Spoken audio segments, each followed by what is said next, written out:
Hey, what's up? I am Michelle B, and in this video I want to go through 9 things that you can do to have a more productive day. These are all like a bunch of things that you can do to make sure that you have like a really smooth sailing, motivated, energy-filled day to get your side projects or your main projects or your studying done. So first things first, plan the next day's tasks ahead of time. I've heard this advice previously, write your to-dos the night before, and I just kind of disregarded it. I was like what difference could it really make? But now you are looking at a converted woman. I'm a person who plans my to-dos the night before. I look forward to like sitting down and writing out my to-do list the night before because I know how much better I'm going to feel on the morning of with all of my goals already planned out. You decide on your focus for the next day, you write your to-dos down, and then when you wake up in the morning, you wake up with this clear idea of exactly what you're gonna do for the day in your head. And it sounds small, but it's huge. If you want a video on crafting a good to-do list, I will link that video in the description down below. Step number 2 is to picture in your mind how your next day is going to go. So after you've written out your to-do list, get like an idea of how your day is going to flow in your mind. What are you gonna do first? Side note, ideally it should be something that's gonna bring you further towards your goals, like writing a few pages of your book, learning a few words of Spanish, or training for your marathon, whatever it may be. But just sit there and picture some mental images of, you know, what you're gonna do first when you wake up. I think what it really does is it eliminates that decision fatigue of like, oh, like what am I gonna do? Like sitting there being like, I could do this or maybe this. By writing down your to-do list and visualizing how it's gonna go, you basically just wake up and you know exactly how things are gonna turn out. Obviously there's bumps in the road, there's things that are gonna come up, but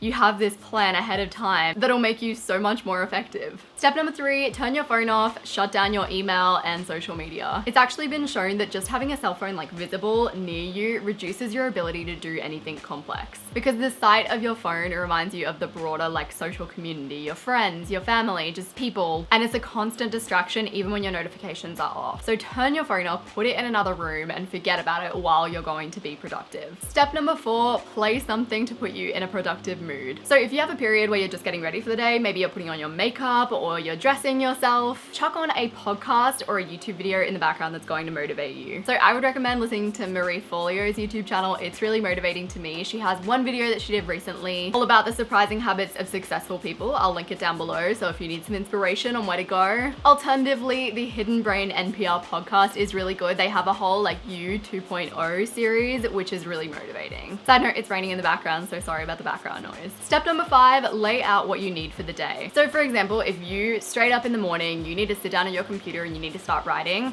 shut down every program on your computer, make sure you don't have Facebook open or anything like that, and put up your writing app. If your first to do is to brainstorm your next project, get out all of your post-it notes, your pens, your colored pencils, your notebooks, and chuck them on a table. If the first thing you need to do is exercise, make sure that your exercise clothes are like laid out, ready to go for yourself. I always say to be more productive, make it easier to do the things that you want yourself to do. And one way to do that is to change your environment so that everything is set out for you and you don't even have to think to get started. Step number 6 is get nagging tasks out of the way. So there are some things that are just going to like nag you in the back of your mind while you're trying to be productive. So it might be something as little as like sending your bank details to a friend, buying that ticket that you know is going to sell out, responding to an email, and it's all well and good to say like focus on this one thing and don't do anything else, but when you have those things like nagging at the back of your mind, you probably aren't going to produce your best work. So if you struggle with juggling like the tiny nagging tasks and doing productive work at the same time, I would recommend the night before getting rid of all those tasks that you know are going to be nagging you. That way when you wake up you have a clean slate and you're not like thinking of all those little reactive tasks you need to get done. Step number 7 is to exercise and to have some water. Your body has just been stagnant for like 8 hours,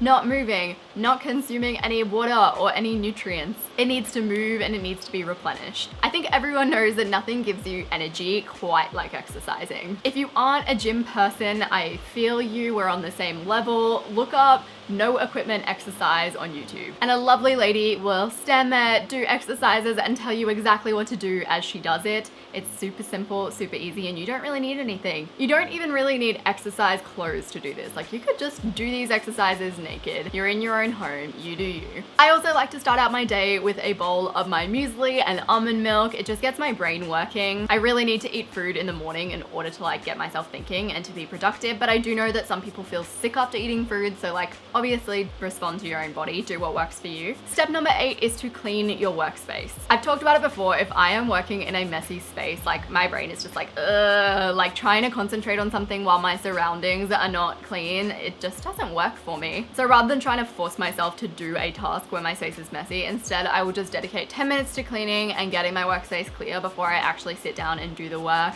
Be careful of this because this can turn into like a form of procrastination. Don't give yourself 2 hours to clean before you actually get started on the thing that you need to do. Set a timer for 10 minutes and leave it at that. And step number 9 is to give yourself something to look forward to. So if you have a day full of like studying and assignments, or if you have a day of like writing blog posts, like give yourself a little something to look forward to. It can be something so small, like you'll let yourself read a chapter of a book, or you'll go to your local botanical gardens. Having something to look forward to, it always gives me motivation to get through a day. And even though it doesn't sound productive, when I hit like 3 p.m, I'm like basically useless. Like my best times are from 5 o'clock in the morning until like 9, 12-ish. So I find that it's more productive for me to like plan something for myself to enjoy at that time rather than trying to force myself to do mediocre work. So those are my steps for setting myself up for a productive, motivated day. I'd love to know what you do when you know you have a day ahead where you need to be productive or you want to get things done. What are the kind of things that you do in the background to sort of set yourself up for success? Subscribe to my channel for more videos like this. I make videos on intentional living every week. I appreciate you guys so much, and I will see you soon.